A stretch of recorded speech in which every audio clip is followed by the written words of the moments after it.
Houseblend. Good day, all humans. My name is Callie Krajic. Today, we are here for Houseblend Season 2, featuring Higgins Bros performing Cheeks Sweet.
You may be listening on your cell phone.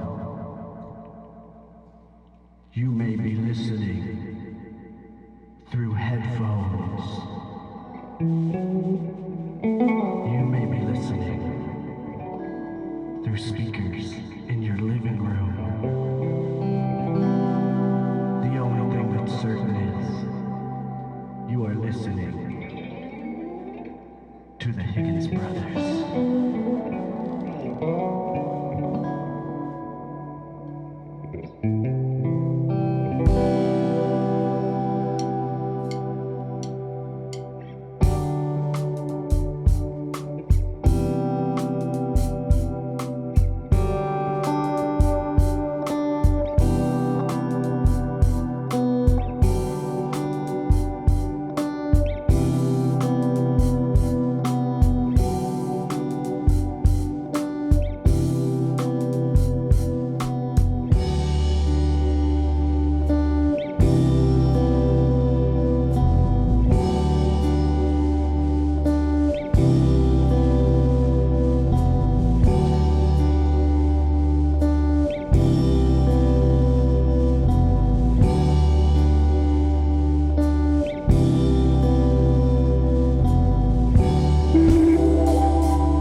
House Blend, the Higgins Bros. Thanks for having us. Yeah, what's up, Callie? How you doing, man? We got Sean. We got Jamie, aka The Lamp. What's up, y'all? You two are the only people I've interviewed twice, ever. So thank you for bringing us back full circle. Happy to be back. You were our first interview anyways, dude. Ah, so- sweet. Yeah, first time. What is your infatuation with furniture, The Lamp?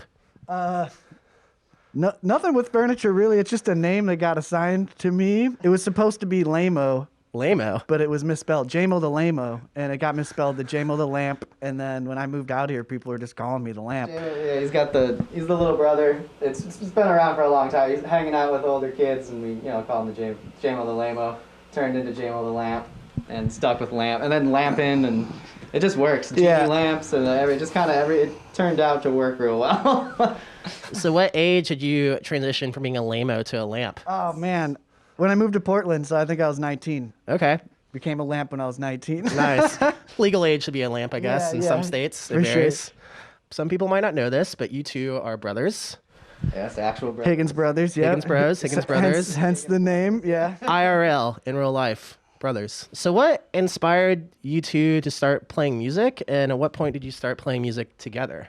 Basically, I think we've both pretty much always been into music. Like really, like we just been music in our house always.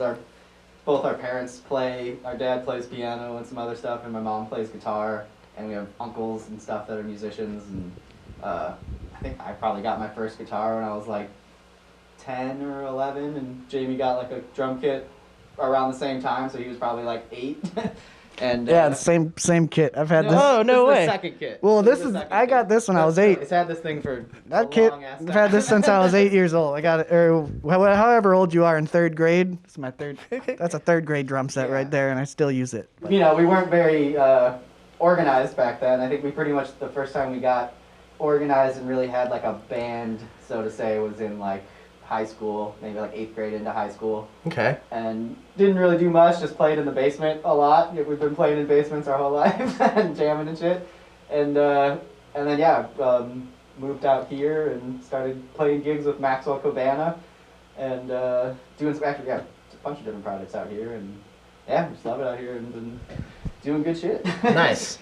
So you two are from Chicago originally, Yeah, Naperville, Illinois, Naperville. just outside Chicago. just outside. So you mostly did basement shows in Chicago, or did you ever like dive out in the music scene like as a fan or as a performer? We were still pretty much kids. I mean, like Sean said, it was like in high school age, and we really were just jamming back then. We didn't really start playing shows till we came out to Portland. So you never really had a chance to like examine the Chicago music scene? Unfortunately, no. I'd love to go back and start making moves there, see what we could do, but yeah, not yet. Is Portland the city that you like kind of like use as your comparison for live music? I'd say, I mean, that's basically our whole experience playing shows and really like being actually serious about being the band has been out here. Like that's why we came out here, and then yeah, it's all pretty much started there. We were just messing around basically. What drew you to Portland and the Pacific Northwest specifically? I came out here originally just because I had a friend who was going to school out here, and basically just like he had an open room, so I was like, hell yeah, I want to get out. I'd never really been anywhere really, so I just wanted to get out of Illinois, and I had a spot available, so I moved in, and then Jamie came out just a little bit later. I shortly followed with the drums, and then that's when the music started again. Yeah. What is it about your style, and particularly that you think like brings you? What do you bring to the table, like with your grooves, or the way you jam, or just how you present yourselves as I artists? think we bring the grooves, like you said. Okay. Also, just, yeah, since we're the rhythm section with bass and drums, that's kind of an essential piece, and we're already kind of locked together, so people be like, oh man, who's the bass and drummer? Like, and you can put stuff on top of that, so I feel like it's easy to move to different projects as a rhythm section, and stuff happens on top of it from there. And then the Higgins Brothers set that we're doing now is giving Sean the opportunity to be, we're doing the bass and drum thing, but then he gets to play guitar, because usually he doesn't get to play guitar in our other projects. Doing the frontman thing too here. Yeah. Nice. So is playing guitar something that's still relatively new to you? No, actually, I started on guitar. Okay. And then just kind of bounced back and forth with guitar and bass growing up, just to like, just basically like take with my friend who played. We kind of both did that, and we would just like take turns playing guitar, and someone would play a really simple bass line, and I just kind of kept playing more and more bass, and then I just really like bass heavy music. I like funk a lot and hip hop and other shit that bass is really like the main thing, so I kind of gravitated towards it, and out here I guess just happened where like we just met a lot more guitar players and stuff. Like I don't really personally, I didn't meet too many other bass players, so I was like, I'll play bass. I'm super down. So you've been playing music together for a long time at this point. Like from a point when you were like kids to adolescence to now, was there ever any sort of conflict of creative direction, or was it ever something that just kind of happened naturally? Because I know like as siblings, sometimes like brothers can butt heads. Did you ever experience any turmoil like that? I think it was pretty organic at first as far as just ideas flowing and liking what each other do, and just like building the songs just on like, oh, that's a cool riff, here's a thing, oh, that's cool, here's a thing, you know.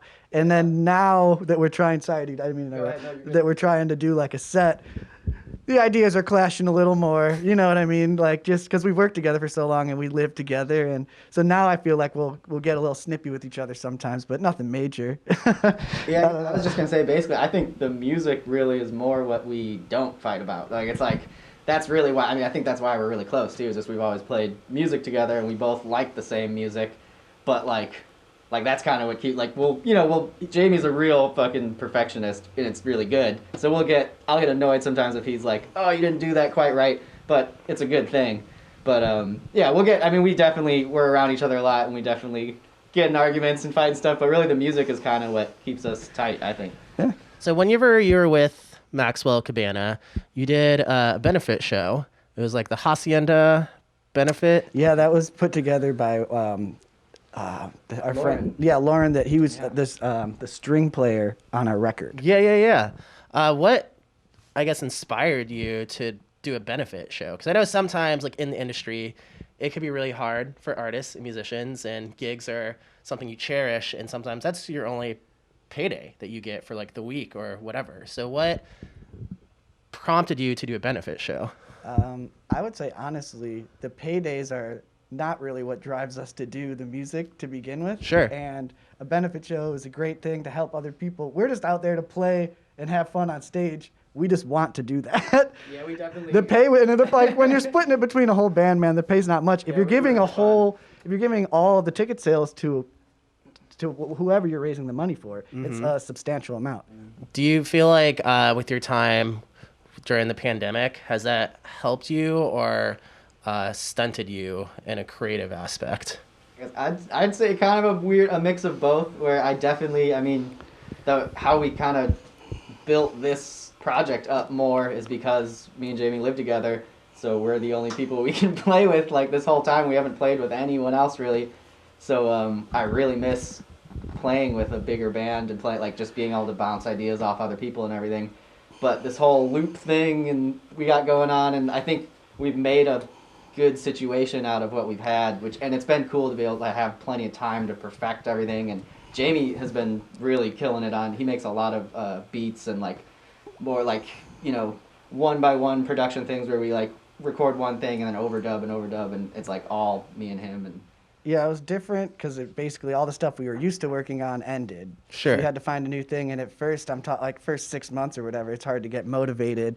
I just was working on music to stay sane kind of deal, and doing a lot of solo stuff just for fun, and some of it came out. I got a project out with my friend Calumet City, Illinois. I thought it was Indiana, but it's Calumet City. Anyways, it's called Willie Northside. Okay. In the room smoking rapper weed, and made that during quarantine. I made the beats. I highly recommend it. Sent it to him. He rapped over it. So that's what I was working on during quarantine, and then the set too. So I thought it was pretty productive, but definitely weird. And Sure. we got we have two Higgins brothers records that we're sitting on ready to drop that we've been working on. Yeah. It's similar, but it's not like the live show really. That's what we just did here, but it's more like I said, more studio stuff where we have a lot of overdubs and layers and stuff. But it's been really fun to work on. And Well, it sounds fantastic what you two are doing now as your growth as artists and Thanks, collaborating man. together. You mentioned keeping your sanity as an artist. Is there any tips or anything you picked up on during this time that you would want to give out to other artists or other musicians for them to try to keep their sanity through the pandemic? What works for me is just playing because I really enjoy it and it's really fun and it's how I can make time move. Not even move, it kind of stands still at the same time. I don't know, it's more like a meditation for me. I need to do it. Not need, but I really kind of do need to play music. So, I mean, if you have the passion and you want to do it, you just do it. I don't know. Sure. Yeah, I don't know if that's a good answer. Sorry. No, it's great. Just getting ready for this. Honestly, I've been really excited to do this because this is as close to a live show that we've had in a long time. So, but yeah, we've just been like every morning because we both work bar shifts, late night. So we've been like getting up though every day and running sets and jamming and stuff down here. And like I always am like up here when I get off, like I'll jam and I go to work and feel great. So I'm like, Definitely. it's like, it's just a good, we just really like doing it, yeah. Seaway.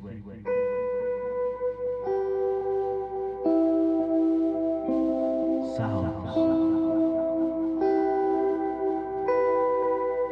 Frequency.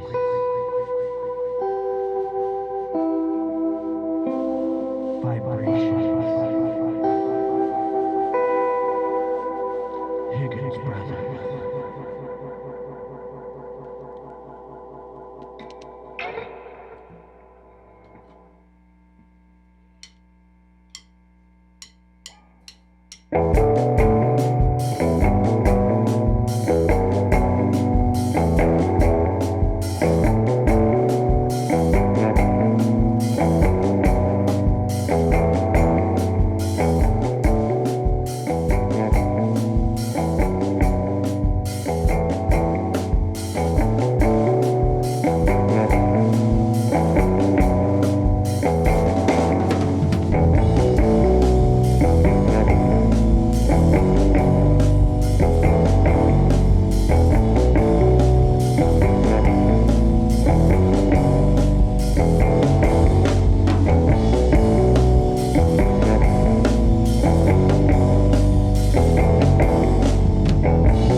we are going to move on to the next segment of this program called the Cali Cap. So you two are brothers, known each other your entire lives, but you still might not know everything about each other. So we have an array of questions here, little offbeat and quirky topics for you to pull out of the cap to ask each other. All right. So I'm going to go ahead and hand that off to you. All right, I'm going to grab this one right here. All right. Let's see what we got. How would you defend yourself from a bear attack? I thought that said beer attack, and I was like, that a beer attack, so no, a bear attack. Oh man, I was just happened to be watching bear videos last night. No way. I'm well prepared. I mean, you know what? I gotta go the smart. I'm gonna what I've seen everyone do. You gotta just kind of back away, and you talk to him. You call him bear, real calmly, and hey bear, I'm chilling. You chilling? Don't worry, don't mind me. Yeah. I'm walking away. I'm not in your business. And it seems to work, so I'm gonna go with that. I don't know if I would have thought that's what he would have said, to be honest. What fruit pairs best with Higgins Bros? Oh, I'm the wrong person to ask that, man. He eat his fruits and vegetables. Yeah, dude, I'm pretty unhealthy these days. It's the bar lifestyle. I mean, I gotta make some improvements here. Honestly, fruit-wise, oh, gee, grapes? Sure. Hey, man, I'm a grape guy. All right, what we got? Let's see. Oh, I already know the answer. Sonic or Mario? Mario. Yeah, dude, we're big-time Mario fans. That's another thing we did all the time. Quarantine. Yeah, sorry, I got it. Great quarantine activity. One of the just silver lining blessings of I almost this year even got rid of my old systems, but both of ours, we still have N64 and NES, and during quarantine our goal has been to go back and beat all the games we couldn't beat as little kids. Yeah. And we're almost there. This guy's a 00 agent for real. Oh yeah, dude. GoldenEye and 64. GoldenEye? I don't know if y'all play, fuck with it, but I'm a force to be reckoned with these days. And this dude beat Super Mario 3. Yeah. Beat the whole game. Oh, yeah. That's fucking hard, man. It's taken me 2 decades. That eighth world can be brutal. It's all those ships, dude, and there's literally so many cannonballs being shot. It shorts out the sound card in the game, so it's literally just and it stops making the noise because it can't handle how many things are even on the screen, dude. So that was a good question, man. We're passionate about that one. Thank you. Who's the best hip hop artist from Chicago? From Chicago. Interesting, dude. I wish I knew more. Typical Cats, I know them, Yeah, man. Typical Cats. And it's kind of like early 2000s, more like underground rap. So it's sort of kind of like classic hip hop. I don't know how you describe it. It's definitely underground and lots of scratching and just chill beats, man. They're sick. Typical Cats. I can dig it. Sean, what 3 books would you bring on a deserted island? Bookworm over here. I'm glad he got that question. Honestly, I guess it's just the 2, but I'm a big Name of the Wind fan, the fantasy series. I love fantasy books. I'm also a huge fan of the old Conan the Barbarian books, and they're terrible. No Harry Potter, Sean? Okay, Harry Potter. No, Harry Potter's up there too. I like kids' books. Sure. Which book out of the series? Because you only got 3. For Harry, I gotta go Goblet of Fire or Prisoner of Azkaban. Sean, did you put your name in the Goblet of Fire? I mean, this is perfect. Sorting hat shit right here, dude. Is it? Yeah. This is pretty good too. Favorite obscure older film? There's a lot, man. Can I just use the one that we got in the Yeah, back Sure. here? What we got? What are we showing here? Yeah, so we're watching for our visuals. It's a Ray Harryhausen film. Jason and the Argonauts. Yeah, and it's got great effects, old stop animation. Our dad's super into these old cheesy We watched a lot of sword and Disney sandal classic movies. Yeah. If you are fans of, what's it called? Jason the Argonauts fans out there, let us know. We want your opinion on this as well. I think that might be the last question, huh? That is correct. All right. We're cooked, so again, good question here. If you were a spice, what kind would you be? Honestly, I'm gonna go chili powder. I got heartburn all the time. I'm just a spicy boy. He runs hot, that's true. Good answer, man. Good answer. Higgins Bros, do you have any parting words? Thanks for watching, first of all, and check us out if you haven't before. We got some cool shit coming out, man. Look out for it. That's really all I gotta say. Higgins Bros, Bum Treats Records is our little label. You can check stuff out there. Yeah, just hope you enjoy the tunes. Yeah. Thank you, Higgins Bros. Thank you, Callie. And thank you, all humans, for tuning in for House Blend Season 2. Again, my name is Callie Krajic, and this is House Blend.